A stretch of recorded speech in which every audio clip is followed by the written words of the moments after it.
Bon, eh bien, ravi de vous accueillir. La communauté d'Aglo est super contente de vous accueillir ici pour ce meet-up dans ce nouvel espace, New York Tech, qui est un espace pour vous, qui est ouvert depuis très peu de temps. C'est un espace dans lequel on accueille des coworkers, des startups qu'on accueille dans le cadre de French Assure Tech. Vous étiez là ce matin, il y avait beaucoup d'activités, beaucoup de monde. Et donc, on est très content que cet espace vive. Cet espace est le vôtre, vous pouvez l'utiliser, il est à votre disposition. Donc, bienvenue à la communauté WeInnov. Et puis voilà, une très bonne soirée à vous. On aura l'occasion de se voir après. Donc, très bonne soirée. Merci beaucoup, Sylvie. Et donc, merci beaucoup de nous accueillir dans ce lieu New York Tech, qui est l'embryon du futur grand lieu New York Tech. Voilà. Et donc, c'est vrai qu'en ce moment, vous avez pu le remarquer, New York bouge beaucoup, notamment aussi grâce aux graines semées par Sylvie les années précédentes. Et puis, il y a des communautés qui se réveillent comme celle-là. Donc, WeInnov, vous avez pu remarquer, c'est bientôt 300 inscrits dans cette communauté. Et notre objectif, l'ADN, c'est de la formation de la communauté par la communauté pour les gens qui sont intéressés par l'innovation. Novices comme experts, hein, normalement tout le monde devrait y trouver son compte. Et c'est aussi un groupe LinkedIn qui commence à avoir à peu près une centaine d'inscrits sur lequel on partage des contenus. Alors il est ouvert ce groupe, hein, si vous voulez le rejoindre. On partage des contenus sur ce groupe pour partager, pour pouvoir avoir une discussion, puisque Meetup est un peu plus fait pour leur partie organisation d'événements. Voilà dans les grandes lignes. Et justement, il y a un contenu que j'ai partagé il n'y a pas si longtemps, c'est le contenu du directeur produit de Tinder, qui disait voilà, vos clients, vos utilisateurs, c'est le produit. Il faut absolument toujours trouver le moyen de leur parler. Donc c'est le sujet de cette table ronde ce soir. Et il raconte une petite histoire où en fait ils étaient derrière leurs outils de statistiques, Google Analytics et consorts, à essayer d'analyser ce qui se passait pour les utilisateurs. Ils n'avaient plus trop d'idées. Et il va dans un café et la serveuse se met à lui parler de son usage de Tinder et ça a changé le produit durablement. Donc il raconte cette histoire-là du fait que d'être allé justement à la rencontre, de parler vraiment avec quelqu'un, ça peut changer la donne sur un produit. Et puis on va voir des exemples très concrets de nos intervenants ce soir. Donc l'idée, voilà, c'est le sujet de cette table ronde, inclure l'utilisateur à toutes les phases. Alors utilisateur, client, consommateur, hein, c'est des synonymes. On va parler du produit initial, c'est-à-dire quand on a une idée d'innovation, mais aussi des évolutions. Quand un produit existe, il faut aussi faire ça sur ces évolutions. Ça, c'est des choses qui sont parfois oubliées. Hein. On a des bonnes pratiques au départ et puis on les oublie dans le temps. Et puis, pour le cadrage, souvenez-vous que c'est aussi important dans tout ce qui est alors B2C, grand public, hein, les entreprises vers les clients, mais aussi quand on travaille avec des entreprises, donc de pro à pro, quand nos clients sont des pros. B2E, c'est pour business to employee, quand c'est nos employés. On aura quelques exemples sur des gens qui consomment des produits en interne. Voilà, à peu près tous les modèles ont besoin d'aller à la rencontre de l'utilisateur.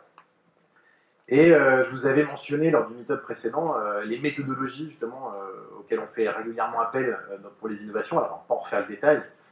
Ce qui compte, c'est trouver le bon produit, bien construire et bien vendre. Bien construire, c'est aussi bien concevoir. Et en fait, c'est comme ça qu'on va découper la table ronde ce soir, en 3 parties. Utile, est-ce que ce qu'on fait est utile? Est-ce que c'est utilisable? Est-ce que les gens arrivent à l'utiliser? Et puis, utile et utilisable, ça ne suffit pas. On veut que ce soit à la fin utilisé, parce que c'est quand même le but quand on construit quelque chose et qu'on construit une innovation. Donc on la découpera comme ça, cette table ronde. Et pour cette table ronde, on accueille des sympathiques intervenants. Alors, comme on est chez New York Tech, plutôt dans l'environnement AssureTech, on a décidé que ce serait en tout cas fortement orienté mutuel, mais ce ne sera pas toujours le cas suivant nos événements. On fera intervenir des startups, etc. Donc Marie-Lise, est-ce que tu veux prendre quelques phrases pour te présenter? Bonjour, donc oui, je suis Marie-Élise Magnès, je suis intrapreneuse au Lac Covea, donc à la MAF à Chauray. Intrapreneuse depuis un peu plus de 2 ans maintenant, et avant je travaillais dans les assurances en tant que gestionnaire sinistre. Et du coup, c'est quoi un intrapreneur? Alors un intrapreneur, c'est un entrepreneur avec un salaire à la fin du mois. C'est chouette ça. Et en fait, le naturel revenant au galop, j'avais besoin de me construire en construisant quelque chose. Et Covea m'a vraiment donner cette opportunité en ayant cette sécurité personnelle. Voilà. Et tu nous éclaireras du coup sur les projets sur lesquels tu as travaillé. Donc toi Thomas, moi Thomas, du coup, je suis product manager à la Massif sur les applications mobiles, ex-UX designer, ex-ergonome, ex-designer d'interaction, quel que soit le nom qu'on lui a donné. En gros, je construisais des IHM, voilà, des interfaces homme-machine avant, et du coup j'ai dérivé vers le product management pour m'occuper un peu à la fois de la partie design et à la fois de la partie roadmap produit. Voilà. et toi Goulven. Et donc moi, Goulven, il m'a dit bien sous le menton, hein, le monsieur, il m'a dit que je fais comme ça. Je suis UX designer à la Massif actuellement. À la Maïf, oh là là, la boulette. Donc, UX designer, alors moi je viens du design, design visuel à la base, et puis j'ai glissé de plus en plus vers l'ergonomie et l'UX design, donc l'expérience utilisateur. Et à la Maïf, ça se concrétise sur différents produits, différents parcours, de l'assurantiel, mais pas que. Voilà, aussi des choses un peu plus innovantes, et donc dont on parlera. Et vous nous parlerez des outils et des méthodes que vous utilisez. Et puis moi, donc Alexandre Julien, je suis un des fondateurs de la communauté Winov. On est une petite équipe derrière. Vous connaissez peut-être Benoît, Ludovic et Stéphanie. Donc on est 4 freelances à avoir monté cette communauté. Et moi, je suis surtout connu pour avoir été en charge du mobile chez Deezer et Viadeo par le passé. Alors, on va parler un petit peu de cette fameuse utilité, trouver des choses utiles, c'est-à-dire que faire des innovations qui vont vraiment changer la vie des gens, leur résoudre des problèmes dans leur vie. Et ça, c'est quelque chose sur lequel vous vous concentrez beaucoup au lab, Marie-Élise. Alors, est-ce que tu peux nous expliquer un petit peu l'approche que vous utilisez au lab? Oui, alors l'approche au lab, c'est donc des employés, quel que soit leur poste, qui se lancent dans l'entrepreneuriat. À une époque, on venait avec un projet, maintenant on vient pas forcément avec un projet, mais en tout cas avec une personnalité. Ça, c'est l'élément capital. Et c'est surtout que la première étape, c'est tu oublies tout, tu prends tes baskets, ton micro, ton stylo, ton carnet, et tu vas sur le terrain. Et tu parles même pas de ton idée, tu cherches le problème. Et tu poses la question, alors tu essayes d'aborder le problème de manière directe, voire parfois détournée, hein, c'est toute la capacité relationnelle. J'avoue que le fait d'avoir fait, je sais plus, 5 ans au téléphone, ça m'a pas mal aidé sur le contact avec des inconnus, parce que on se prend beaucoup de râteaux quand on aborde des gens comme ça. Et d'un point de vue méthodo, la qualification du problème, le premier étage qu'on voit là, comment on le résout, c'est plutôt par interview du coup. Complètement. On va au contact des gens, on essaye d'avoir des gens qu'on ne connaît pas, vraiment aucun biais, et on essaye de comprendre leur vie. On ne vient pas déjà avec quelque chose, on vient avec des questions, et uniquement des questions. Et alors combien d'interviews on mène pour, par exemple, valider qu'un problème vaut la peine d'être résolu? Un bon nombre de départs, c'est une trentaine d'interviews. Sachant qu'une interview, c'est 10 minutes minimum avec une personne. Et pour la première étape, la première marche bleue. Alors pour moi, on avait parlé, ça fait écho aussi à ce slide d'Einstein, devenir expert du problème. Avant d'imaginer une solution, on va d'abord devenir expert d'un problème. Et donc ça, c'est vraiment ce que tu as fait, notamment sur un premier projet qui s'appelle Fernando. Alors, est-ce que tu peux nous parler en quelques phrases de Fernando? Alors, Fernando, c'était le projet pour lutter contre les SMS au volant. Donc, dans les assurances, on avait un gros problème sur les accidents de voiture. Et on voulait surtout limiter ce problème de texting while driving. C'est-à-dire que les gens qui lisent un SMS qu'ils reçoivent, mais qui en plus y répondent au volant, donc il y a une main sur le volant dans le meilleur des cas, une main sur le téléphone, le levier de vitesse, je ne sais pas où il est. Et en fait, on voulait résoudre ce problème-là, mais on n'est pas venu avec notre problème, on est venu écouter le problème des gens. Donc Fernando, c'était beaucoup d'interviews téléphone, parce qu'on voulait vraiment avoir un maximum de personnes, d'interlocuteurs, divers. Donc on a vraiment essayé de trouver des gens au téléphone. Après, on a fait aussi du face-à-face. Et ce projet, par contre, il n'a pas trop marché, justement, parce que le fait de leur parler, on a pu se rendre compte qu'il y avait plein de choses bizarres. Ouais, il y avait plein de choses bizarres. Les gens qui comprenaient que c'était hyper dangereux pour eux, hyper dangereux pour les gens autour, donc ça c'était peut-être moins important pour eux, quand on commençait à parler de leurs proches ou de leurs enfants, ça devenait un petit peu plus concret. On a eu beaucoup de gens qui nous ont dit oui, c'est vrai, c'est dangereux le téléphone au volant, le texto au volant, c'est pire. Ok. Mais vous faites toujours du texto au volant? Oui. Ah, ok. Alors, il est où le problème? C'est que quand j'ai un SMS, c'était pas dit comme ça, hein, chacun avait son verbatim, mais c'était que la tentation de lire le message et surtout le besoin d'y répondre à chaud, c'était quelque chose qui était encore plus fort que la peur de l'accident ou la peur d'imprime. Et surtout ça, c'était déclaré. Surtout chez les jeunes.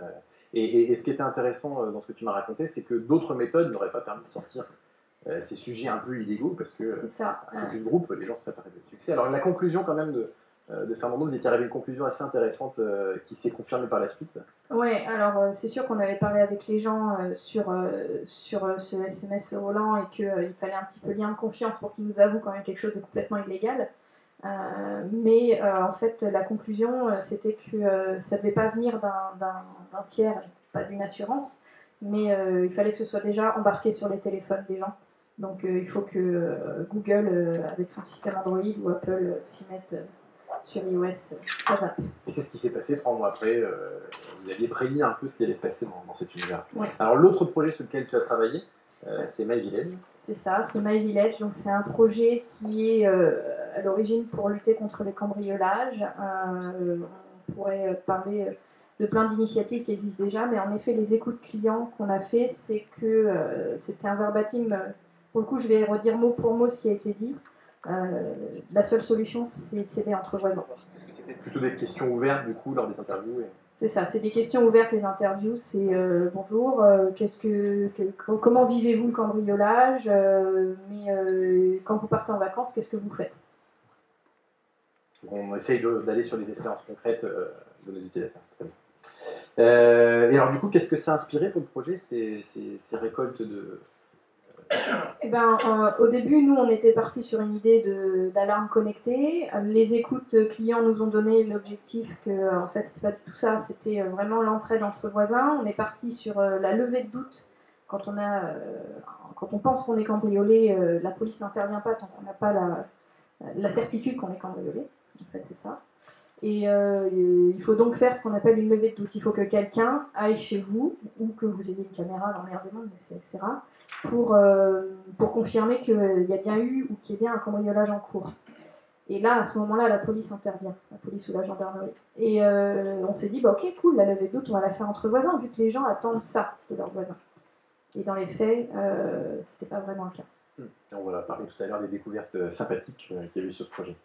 Alors, du coup, on est toujours dans cette partie utilité. Thomas, toi, tu travailles plutôt sur l'application Massif. Tu veux nous présenter rapidement ce que fait cette application, ce qu'elle apporte?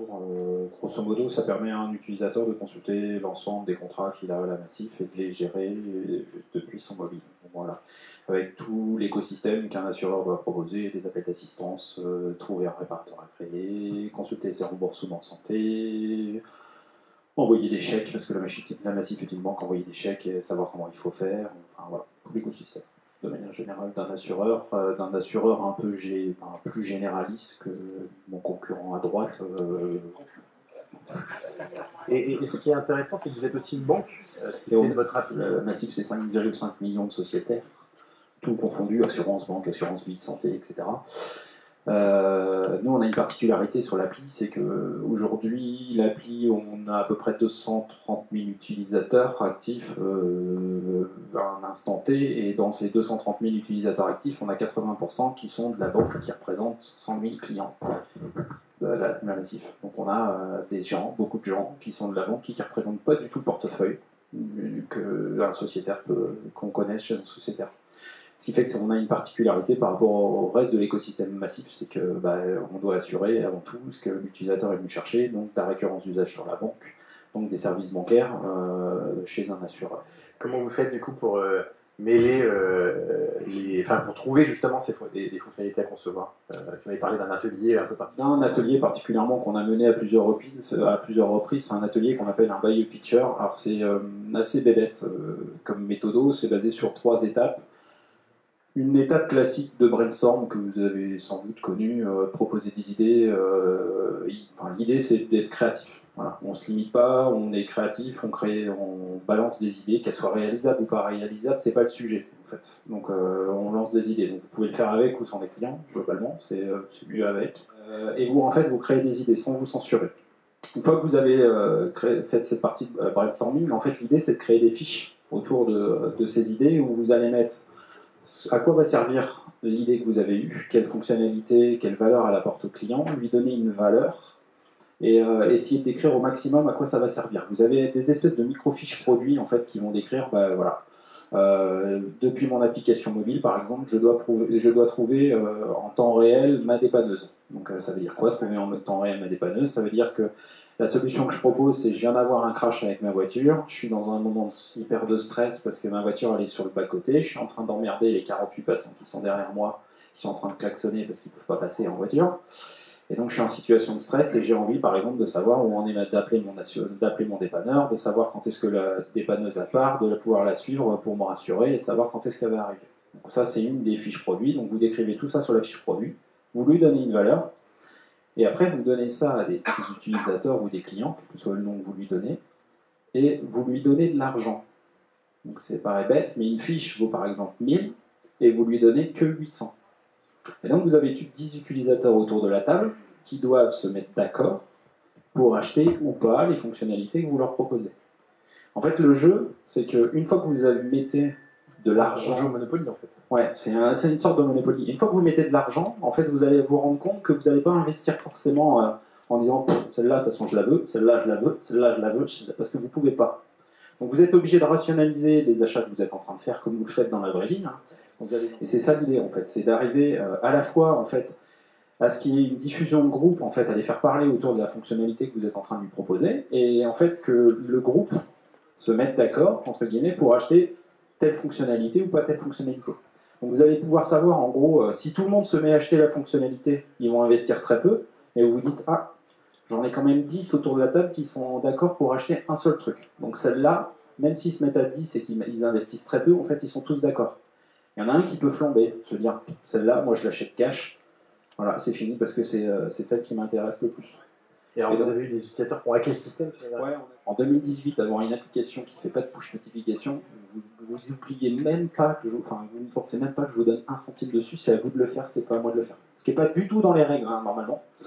Donc, mais voilà. Mais comme à chaque fois qu'on a des utilisateurs ou des clients, ils passent par le chemin qui l'intéresse, c'est pas par celui qu'on a prévu. Et toi, Marie, c'est aussi une approche que tu as expérimentée avec des ambassadeurs. Tu as créé un groupe de citoyens ambassadeurs sur MyVillage.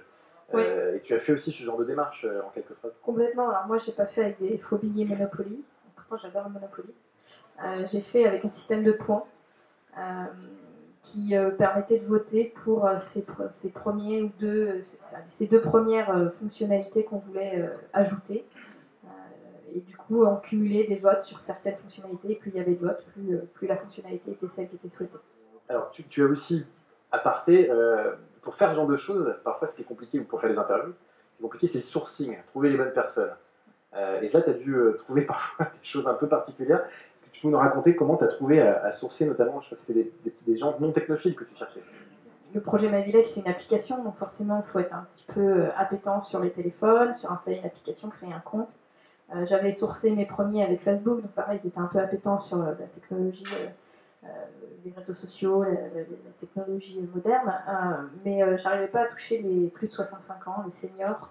Alors même s'il y en a de plus en plus, hein, il y en a toujours une partie qu'on n'arrive pas à toucher. Et je voulais les entendre. Et en fait, alors qu'ils étaient appétents, vous aviez pu voir qu'ils étaient appétents sur les celles avec qui vous aviez parlé. Sur le projet MyVillage, on a un mème un peu, c'est les meilleures caméras IP, c'est les plus anciennes, et ça s'appelle les mamies qui sont à la fenêtre et qui surveillent la rue. Donc, fallait les trouver, ces dames qui sont à la fenêtre, qui sont généralement ni sur leur téléphone, parce qu'ils n'ont pas de smartphone, ou alors pas sur Facebook non plus. En fait, ça prend que c'est agréable comme soirée. J'ai été à une soirée dégustation vin et chocolat. Et tu as fait des interviews. Et j'ai fait énormément d'interviews de personnes qui tournent autour de 70 ans. J'étais la plus jeune. Donc ça a permis de développer une autre partie du produit qui est... Alors voilà, ça m'a permis de voir que les gens qui tournaient autour de 70 ans, certes, ils n'étaient pas appétents sur les applis, mais ils faisaient des très bons SMS, voire même ils faisaient des photos, et ils s'envoyaient des photos entre eux, parce que les petits-enfants, on s'envoie des photos des petits-enfants, les ouf, machin. Donc en fait, on se rend compte qu'ils ne sont pas technophiles comme nous, mais ils ont quand même un niveau technique suffisant pour qu'on développe la fonctionnalité alerte SMS. Et la chose à trouver pour eux, ce qui est utile, c'est un service SMS. Et voilà, du coup, on a développé un service SMS grâce à cette soirée vin chocolat. Très bien. Alors, pardon, un petit peu de parole à Goulven. Alors, toi, Goulven, justement, tu vas faire la transition avec la partie utilisabilité. Mais toi, la partie utilité, utile, c'est plutôt pas de ton côté, c'est un autre service, je crois, qui s'en occupe. Ah, oui, il y a plusieurs manières dont les projets se font à la Maïf. Et en l'occurrence, on a aussi un pôle innovation donc qui va pouvoir pousser des projets innovants. Voilà. Et nous, je suis côté Digital Factory, et nous, on fabrique tout. Voilà, on fait en sorte de fabriquer des produits ou de maintenir les produits. Donc, on a plusieurs types de produits. Et quand on fabrique les produits, on est plus proche des vrais. Enfin, on essaye de se rapprocher au maximum des fonctionnalités vraiment qui vont être utilisées par les utilisateurs, ou qui sont déjà utilisées en fait, qui sont en cours de production. Donc à la Maïf, on a une assurance bateau. Une assurance bateau, et la Maïf n'était pas forcément identifiée comme étant quelqu'un qui fournissait ce type d'assurance. Donc l'idée a été de créer un service pour mettre en relation des plaisanciers. Alors, normalement, on ne le dit pas comme ça, je vais caricaturer en disant que c'est un blablacar de la mer, c'est pas vraiment ça, mais c'est le fait de se faire que des gens se mettent en contact, des gens qui ont un bateau, des gens qui n'en ont pas et qui voudraient naviguer. Des gens qui ont un bateau aussi dans un but un petit peu pédagogique, de dire je vais vous apprendre à comment on manœuvre, comment on fait ce genre de choses.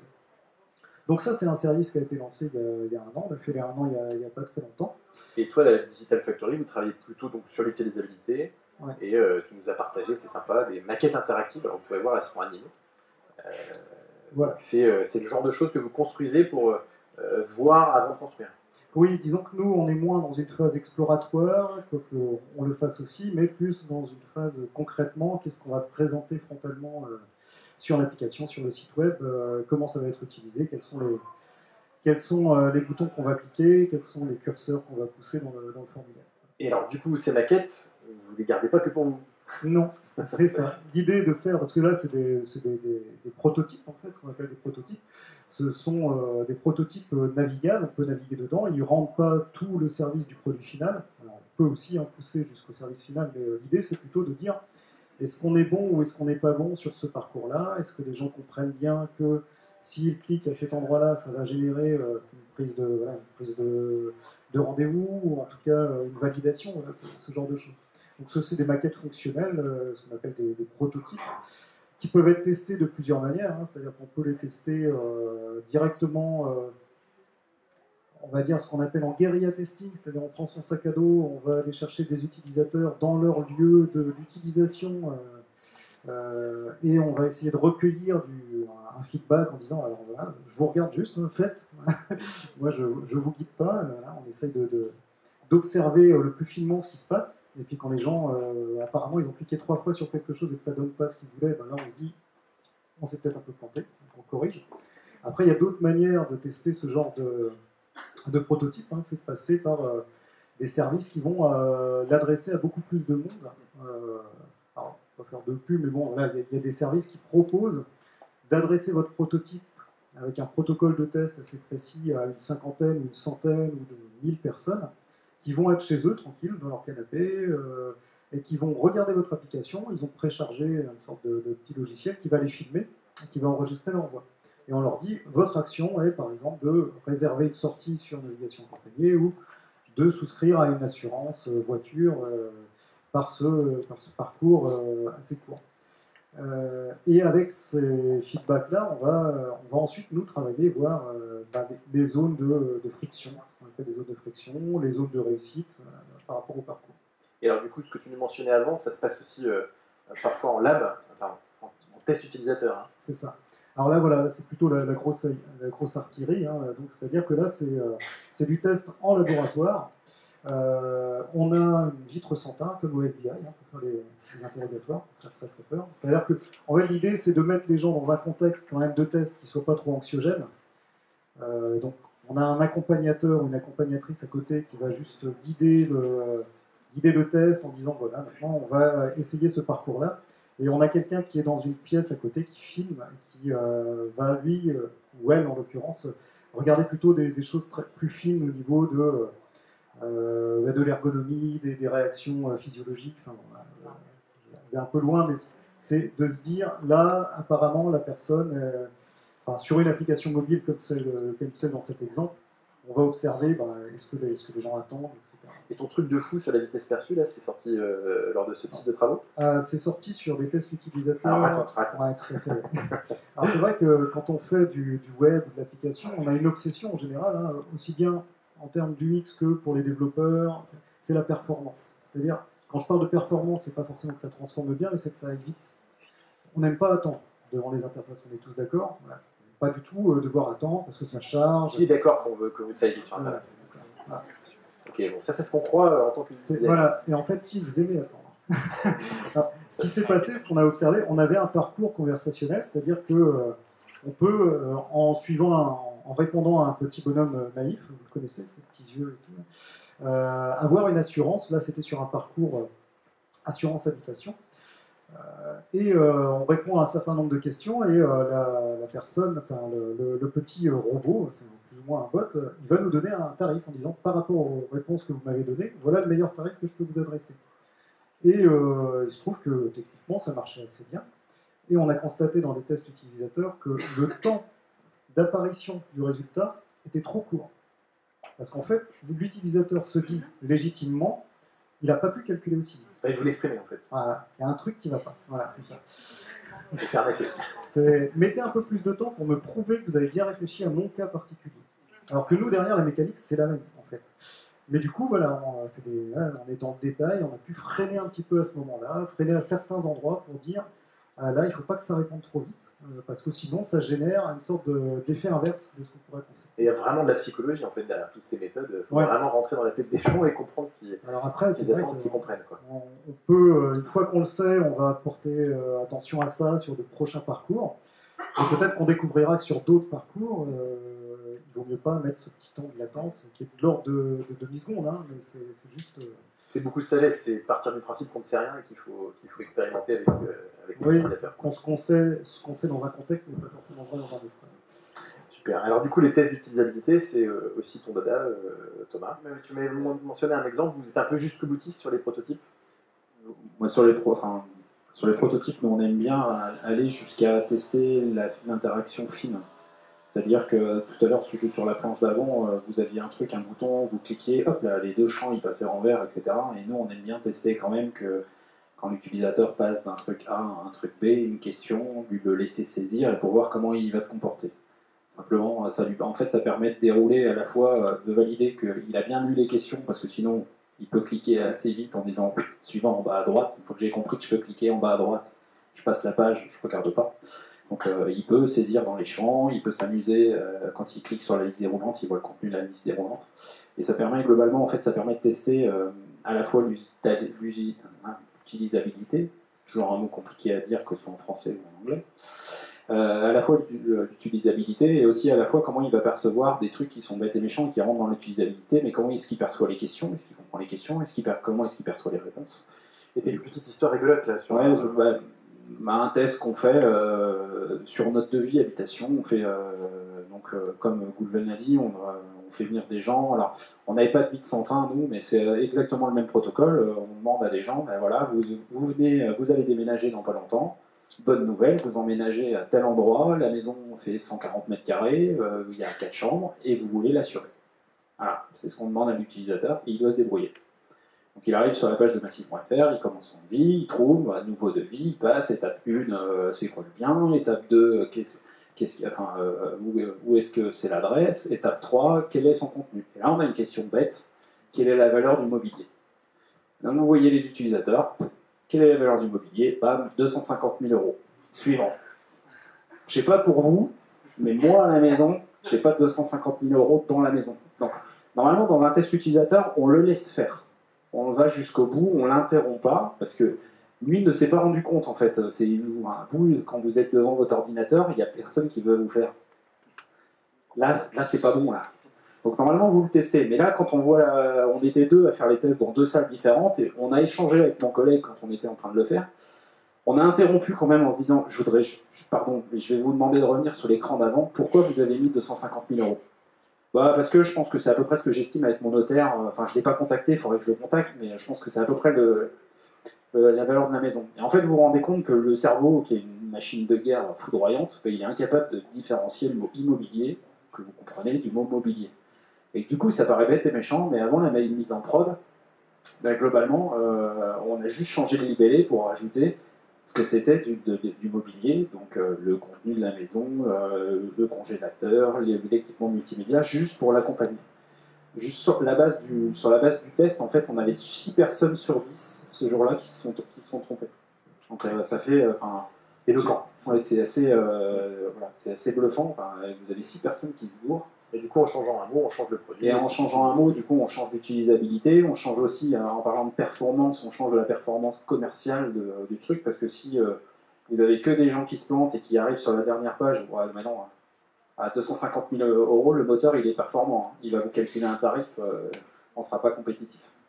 Donc, on change aussi la performance de l'entreprise. Et alors, du coup, pour finir sur les tests utilisateurs, tu m'as parlé d'une tactique de pirate un peu, là. Ouais, par rapport à ce que vous avez vu tout à l'heure, Goulven vous a monté des maquettes qui sont super chiadées, qui sont bien finies, qui intègrent la charte graphique, etc. Globalement, quand vous parlez de maquette à n'importe qui, il a un peu peur de créer une maquette. Je suis pas graphiste, je sais pas, je suis pas doué, je vais pas y arriver, c'est compliqué, etc. Il y a un truc tout bête, alors, je vais pas te dire trop avec mes collègues à côté, mais vous prenez des écrans de la concurrence, vous appliquez un filtre noir et blanc sous Photoshop, ça vous prend à peu près une demi-seconde, vous avez une belle maquette fil de fer où, je vous garantis, il n'y a aucun utilisateur qui va arriver en disant « je reconnais les boutons carrés de la Maïf ». Ça n'arrive pas. Et en fait, vous faites simplement vos parcours sur la base des maquettes des concurrents. Parce qu'il ne faut pas se leurrer, hein, réinventer la roue, c'est compliqué. Si un a une autre idée, ce qui vous semble être une bonne idée, mais vous avez besoin de valider, comme l'a dit Goulven, dans votre contexte à vous, par rapport à vos utilisateurs, par rapport à ses usages, par rapport au contexte dans lequel vous allez mettre que ça marche, ben vous pouvez le faire. Et ça va vous prendre à peu près une demi-journée. Monter la maquette autour de ça, le prototype, vous allez sur des sites en ligne, vous avez des trucs, vous importez les images, vous dites, ben, quand il clique là, il va là. Et vous pouvez faire un test, comme Goulven l'a dit, mode guérilla, et ça va vous prendre à peu près une journée, grand max, même pour quelqu'un qui ne maîtrise pas Photoshop. Et ça vous permet de comprendre ce qui marche. De comprendre au contraire, de voir que les concurrents, ils sont plantés. Ce qui semblait génial sur l'appli de la concurrence en disant il faut absolument ça, en fait pas du tout. Ou à l'inverse, en gros, il faut absolument ça. Et alors du coup, juste pour finir, tu avais un ordre de grandeur des coûts à nous donner pour ce type de test. Alors si on parle de test en lab par exemple, là, avec la vie de Santin HDI, là, ça coûte combien ce genre de choses? La vie de Santin, recrutement inclus, recrutement des personnes, parce que c'est la partie qui n'est pas folklore à faire, appeler, faire du phoning, etc. Vous allez tourner entre 2200 € et 3000 € à peu près, pour 20 personnes. Voilà. Si c'est vous qui faites les tests, donc si vous avez un ergonome, un UX, quel que soit le nom qu'on lui donne en interne, quelqu'un qui est capable de se mettre à côté d'un utilisateur, de lui donner une tâche et de se taire et d'écouter. Et si on délègue tout, c'est une dizaine de milliers d'euros. Après, il y a des sociétés auxquelles vous pouvez vous déléguer, sachant que le coût d'un ergonome ou d'un UX à peu près à la journée, c'est entre 600 et 900 € le TJM, à peu près, le taux journalier. Et il faut, pour monter les tests utilisateurs, il faut 5 jours, à peu près, entre la phase de préparation, la phase de test et la phase de débriefing, entre 5 et 7. Donc, vous faites le calcul, si vous embauchez quelqu'un, même un freelance, à 6 000 €, vous passez. Et après, il y a des sociétés qui ont pignon sur rue, Accence, pour ne pas la nommer. J'ai pas de part chez Accence, je précise.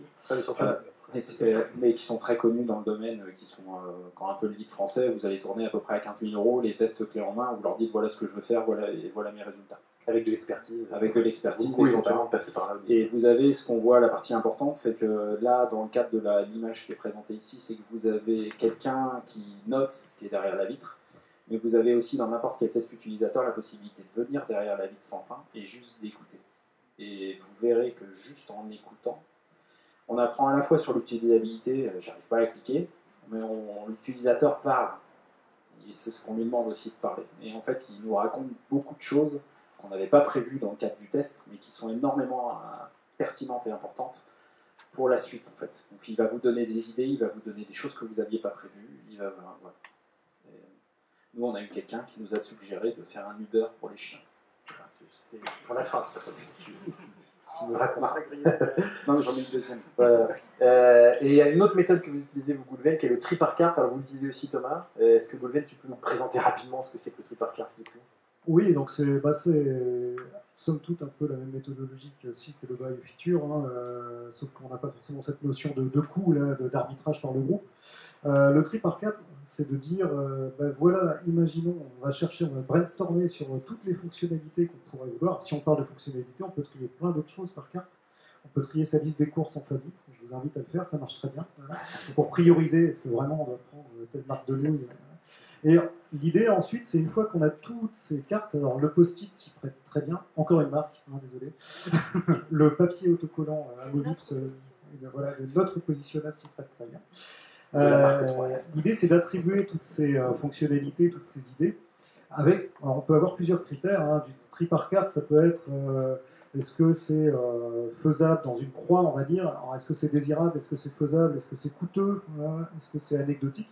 Moi, j'avais fait un tri par carte, justement aussi dans le cadre de navigation accompagnée, en disant plus simplement, ça c'est obligatoire, ça c'est accessoire, ça c'est inutile.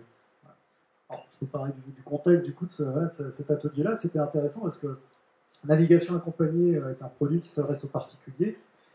On a parlé un petit peu de hacking, hein, un peu à la mode. On s'est rendu compte qu'il y avait des associations qui avaient utilisé navigation accompagnée pour proposer leur sortie en mer, leur sortie à terre, visite écologique, voilà, nettoyage de plage, et ce genre de choses. Et on s'est dit quand même, ce serait intéressant, du coup, cette population-là, d'abord c'est des ambassadeurs, des associations, ils vont générer au-delà du trafic, ils vont générer aussi de l'image de marque, enfin c'est très très bien. Et donc on s'est dit, on va aller rencontrer des associations, donc on a rencontré Fonctionnel en disant les associations, ça va les intéresser d'avoir un module d'abonnement ou de souscription à leur association. Voilà. Ça va les intéresser de brancher avec leur CRM s'ils en ont un, par exemple, pour gérer, pour que ça communique tout de suite. Ça va les intéresser d'avoir des notifications directement dans notre site si quelqu'un s'inscrit, parce qu'ils vont avoir plus de flux, etc. Des choses très fonctionnelles. J'étais assez content de moi. Et voilà, il n'y a pas trop de suspense. Hein. On a échangé avec les associations. Ils ont mis leur propre post-it sur le mur, et puis après on a trié, et toutes les belles fonctionnalités se sont retrouvées dans inutile. Parce qu'en fait, ils n'en avaient pas besoin, ils avaient déjà des outils, et eux, par contre, ils ont fait ressortir des fonctionnalités, ou en tout cas des points d'intérêt qu'on avait un petit peu négligés, en disant, moi j'ai des skippers qui ont tel diplôme, tel niveau de navigation, ils sont très bons, je voudrais que ça apparaisse. Voilà. Et quand j'organise une sortie, qu'on sache que le skipper, il a un petit badge, comme quoi il est certifié pour telle zone de protection, de navigation, à telle distance des côtes. Voilà. De dire une sortie à telle distance des côtes, elle n'a pas le même poids pédagogique que plus près. Vous voyez, des choses vraiment centrées sur leurs usages à eux, que nous, un peu la tête dans le guidon, et puis avec nos propres biais, on va dire, moi, obsédé par les fonctionnalités, et dans l'équipe plutôt obsédé, enfin, pas obsédé, c'est pas un bon mot, mais en tout cas passionné, mais avec une vision utilisateur qui était un petit peu biaisée, quoi. Et là, alors, ce que ça nous a évité surtout, c'est de griller beaucoup de développement sur des fonctionnalités qui n'auraient servi à rien. On aurait pu pousser le truc, 6 mois après on livrait. Et là, vous avez l'argent et l'utilité, du coup. C'est ça, mon argent et l'utilité. Et c'est ce que tu me disais, Thomas, quelle que soit la méthode, quand on s'applique à une méthode, à un moment, si on est en dehors de la plaque, on va s'en rendre compte, quels que soient les outils qu'on prend parmi ceux qu'on vous a exposés. Il y a des sujets, si on se plante, on va vite s'en rendre compte parce que le jour on nous vient. Très bien, merci Goulven pour ce partage. Thomas, je vais juste reprendre le slide observation, puisque toi tu nous as parlé de shadowing, du fait de se mettre derrière l'utilisateur et d'observer. Et c'est là où on rejoint le fait d'avoir un produit dans la nature, donc le côté utilisé, le produit il est dans la nature, on a vraiment des gens qui l'utilisent. Et tu as une histoire assez rigolote aussi à nous raconter sur une expérience précédente. Ouais, c'est à dévoiler le nom de ma boîte. Alors, Alex a employé un gros mot, le mot shadowing. On a jusqu'à maintenant beaucoup parlé d'applications externes, qui étaient des gens qui utilisent un site web, une application internet. Enfin, il y a sûrement des gens dans l'assistance qui font des applications pour de l'interne, des conseillers Maïf, des conseillers chez Covea. Enfin, Alors, en grand public, ça donnerait ça. Hein. Ouais. On va se mettre comme si on était un observateur externe. Et on va se mettre derrière les gens pour voir comment ils utilisent leur passe Navigo, par exemple. Et c'est beaucoup plus facile à faire quand vous êtes sur de l'interne, en fait. Parce que quelqu'un qui est derrière son PC qui bosse, c'est facile à regarder. Je fais la pierre, mais nous, en interne, on a encore des beaux réflexes en disant je vais faire un truc pour mes utilisateurs, je vais les faire venir dans une belle salle, je vais me mettre autour de la salle de réunion, puis je vais leur demander qu'ils me racontent le métier. Voilà. Je pense que si vous le faites tous autour de la salle, vous allez raconter ce que vous pensez faire de la journée, mais en fait, vous n'en avez aucune idée. Vous avez des trucs, des brides que vous faites. Et en fait, tout ce que vous faites, toutes les micro-tâches que vous faites, vous n'allez pas vous en rendre compte. C'est impossible. L'humain n'est pas fait pour ça. L'humain idéalise tout ce qu'il fait. En fait. Voilà, je suis désolé. Et donc, en fait, vous allez raconter ce que vous pensez être, ou ce que vous pensez faire, et pas ce que vous faites vraiment. Et donc, en interne, c'est assez facile, en fait. Vous vous mettez derrière, vous regardez comment l'utilisateur travaille. Et vous n'avez rien à faire. Vous le laissez faire. De temps en temps, vous allez lui poser une question. Pourquoi vous venez de faire ça? Pourquoi vous venez de faire ci? Pourquoi vous venez de faire ça? Mais lui, il ne va pas s'en rendre compte. Sur une application interne, par exemple à la Massif, moi j'ai vu des gens en fait, qui saisissaient, donc on avait un beau formulaire, donc c'était pour éditer des courriers, ils avaient un beau formulaire, ils saisissaient une adresse, et je les voyais tous saisir une fausse adresse. Tous. Ils saisissaient une fausse adresse, ils faisaient suivant, ils arrivaient dans le document Word, et la première chose qu'ils faisaient, c'était rééditer l'adresse et la changer. Mais qu'est-ce qu'il est en train de faire? Ça fait 3 fois qu'il le fait, pourquoi vous êtes en train de faire ça? Ah, ben parce que je sais que le système d'information, en fait, il ne connaît pas tous les CEDEX. Donc en fait, plutôt que de m'embêter à saisir un truc et vérifier si celui-là rentre dans les clous, en saisir un autre qui va être faux, du coup, juste pour passer l'écran et la validation et arriver sur le document où je sais que je peux le modifier, bah, systématiquement, je rentre un truc bidon, 75001 Paris, je passe à l'écran d'après, et c'est bon.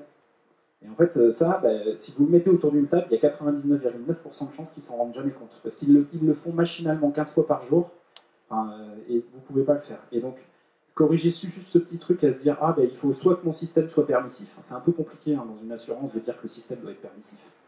C'est-à-dire autoriser l'utilisateur à saisir quelque chose qui ne serait pas valide, mais qu'il fait en son âme et conscience. C'est un peu compliqué quand même quand vous arrivez auprès des métiers. Ou alors que l'ensemble des informations soit vraies. Et c'est plus compliqué. Et ça, vous ne pourrez pas le voir. Et pourtant, c'est très facile à faire quand vous êtes sur de l'interne à vous en rendre compte. Et vous pourrez apprendre énormément. Public, parce que tu as par exemple Sephira qui est assez intéressant. Ouais, et dans la même veine, en fait, rapidement du coup. Dans la même veine, j'ai la fin. Chez Sephira, Sephira c'est un éditeur de logiciel qui faisait de la télétransmission de feuilles de soins. Donc un truc qui n'est pas super folklore. Et on adressait un nouveau marché qui était le marché des radiologues et des complémentaires santé. Et on avait une particularité, c'est qu'on était concentrateur, donc on voyait toutes les feuilles de soins arriver chez nous et repartir. Et une feuille de soins, grosso modo, la sécurité sociale doit en avoir moins de 3% en erreur. Chez un radiologue, on avait à peu près 15% des feuilles de soins qui étaient rejetées. Si vous êtes allé un jour chez un radiologue, vous savez le prix que ça coûte. C'est le radiologue qui fait l'avance de frais, donc il n'a pas forcément envie de jouer à 15% de son budget. Donc on reçoit les flux, on voit les flux, et on voit, nous, en interne, Sephira, donc le client, il est à Lille, nous, on est au Mans, à l'époque, donc on voit 15% des feuilles de soins qui sont rejetées. On appelle le client, on lui demande ce qui se passe, il nous dit je sais pas, donc c'est le produit qui déconne. Boîte d'ingénierie, réflexe, on va construire l'usine pour recycler les feuilles de soins, les transformer, les balancer à la sécurité sociale. Pas de problème, on fait le chiffrage, entre 300 et 700 jours à peu près, nickel. Voilà. 300-700 jours sur une PME, on était 100, ça pique un peu. Et donc on se dit, on va arrêter, on va pas le faire, on va arrêter de voir comment ils bossent. Est-ce qu'il n'y a pas un truc qui déconne dans le produit? C'est moi qui suis allé en l'occurrence, je me suis mis 2 jours, j'avais prévu d'être 2 jours derrière la personne, en shadowing, du coup à regarder comment ils travaillent, comment ils utilisaient le produit, etc. Dans les faits, j'ai mis 20 minutes à identifier le problème, et le problème c'était un pur problème d'utilisabilité, en fait le système changeait la saisie de l'utilisateur, sans qu'elle s'en rende compte. Donc le système corrigeait automatiquement, hop, il saisissait une CPRM et ça en passait sur une autre. Et l'utilisateur ne le voyait pas, donc il envoyait des feuilles de soins à la mauvaise sécu. Et ça a été autocomplétion. Autocomplétion, bête et méchante. Et il ne le voyait pas. Et donc c'est pas lui qui fait l'erreur. C'est nous, quand on a fait ce produit, où on s'est trompé. Et donc on est passé d'une correction qui devait coûter entre 300 et 700 jours à peu près 15 minutes. Et du coup, j'ai appelé les devs aussitôt, je leur ai dit l'erreur elle est là. Et on a relivré la fonctionnalité, et on est retombé sur un cycle normal. Voilà. Donc, en appliquant ces méthodes sur des produits dans la nature, on peut complètement changer. On peut complètement changer la donne. Et du coup, en fait, la petite histoire, en fait, le cabinet, en l'occurrence, voulait carrément annuler l'abonnement. Donc il disait non, mais ça marche pas votre truc. Nous, on savait que ça marchait, on l'avait énormément ailleurs. Donc on le savait, et vous êtes sûr de vous. Et non. Voilà. Alors, 2 derniers points sur la partie utilisée. Le premier, ça sera pour Marie-Élise et Goulven. Sur le groupe Facebook, il y a eu des groupes Facebook créés pour vos 2 projets respectifs. Alors, toi, Goulven, tu en as tiré une expérimentation bien particulière. Enfin, Oui, en fait, c'est vrai qu'un des soucis de l'UX, on en a parlé, hein, c'est sourcer des utilisateurs à qui on va pouvoir adresser des questions, des tests, des choses comme ça. C'est pas toujours évident. Hein, au-delà du coût, hein, c'est de l'organisation. On a toujours tendance à mettre ça un peu, on est dans le flux, il faut qu'on produise, etc. Et sur navigation accompagnée, en fait, en parallèle, il a été créé aussi une communauté Facebook autour de la plaisance, donc plus largement, pas forcément autour de notre produit, mais plus largement autour de la plaisance. Et ben quand on demande, quand on laisse un espace de parole aux gens, ils le prennent.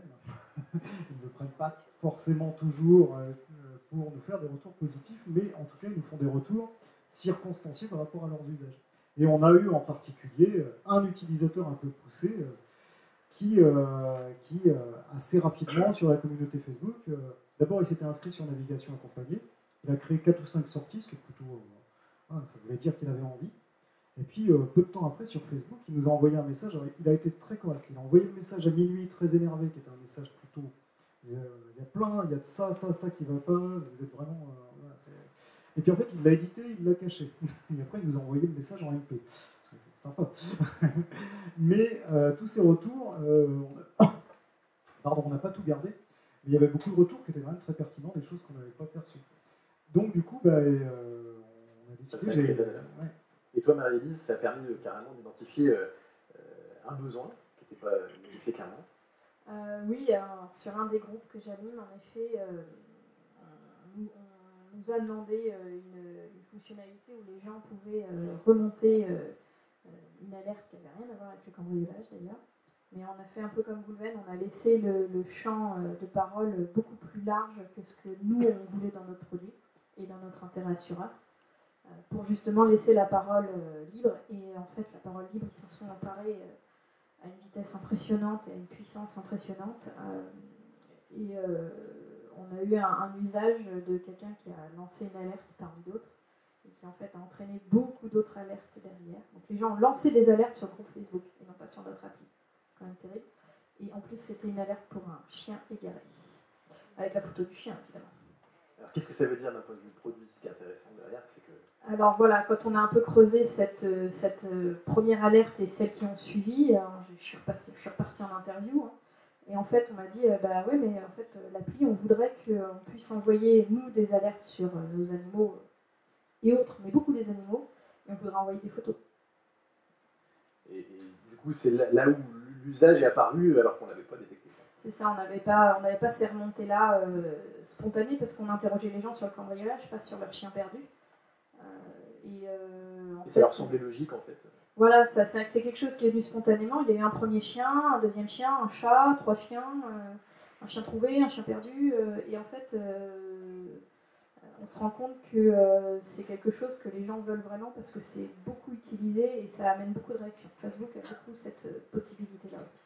Alors pour rebondir, pour finir sur Facebook, ça aussi, il y a quelque chose d'important aussi dans ton projet, et on va conclure là-dessus sur la table ronde. C'est aussi sur le marketing. Toi, ça t'a permis de ce groupe Facebook que les gens aient une appartenance, que tu aies des ambassadeurs vraiment qui vendent ton produit. Et puis il y avait un sujet, tu avais fait une boîte à mots, c'est ça? Oui, c'est ça. C'est une boîte à mots qui est toujours vivante. En fait, j'ai fait des groupes d'utilisateurs et j'ai fait un groupe fermé où j'ai concentré les plus gros utilisateurs et ceux qui nous faisaient le plus de remontées. Ça a permis un groupe d'une vingtaine de personnes et extrêmement vivant. Alors j'ai très peu d'animation à faire en fait. Ça vit de soi-même. En effet, je leur ai demandé quels seraient les 3 mots qu'eux, ils mettraient pour décrire l'application. Et ça m'a donné des mots que j'avais jamais imaginés en fait. Et dont une expression que vous avez gardée sur le produit qui est très forte. Complètement, on l'utilise tout le temps maintenant, parce que ça vient des utilisateurs, donc quand c'est naturel, quand c'est spontané, c'est ce qui est le plus fort, et c'est la bienveillance citoyenne. Merci en tout cas d'avoir partagé ça avec nous. Vous aviez chacun un petit conseil à donner à nos utilisateurs. Alors toi, Marie-Élise, ton conseil? Quand c'est spontané, quand c'est naturel, quand ça vient sans qu'on le demande, c'est là où c'est le plus puissant et c'est l'info à ne surtout pas manquer. Et toi, Thomas, du coup, c'était plutôt du côté des métiers, je crois. Ouais, c'est embarquer les métiers avec vous. En fait, pour deux raisons. Les tests utilisateurs, j'en ai parlé tout à l'heure, c'est compliqué de dire à quelqu'un, avec 20 personnes, en fait, je vais avoir quasiment tous les soucis de mon produit. Les métiers, marketing, on leur applique une belle étude de marché, c'est 10 000 personnes, 1000 si vous n'avez pas de moyens.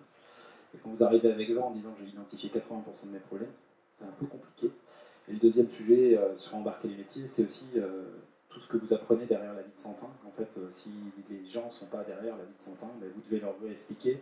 Et vous aurez toujours les biais humains en disant non, mais ça c'est parce que vous l'avez amené sur ce sujet-là, ça c'est parce que vous l'avez amené sur ce sujet-là. Alors que pas du tout. Et donc, juste le fait qu'ils soient là, qu'ils soient embarqués dans la méthode, c'est pas simple. Hein. C'est un peu un sujet quotidien chez nous, quand même, il faut l'avouer. Mais je vois rien qui me fait un grand sourire là.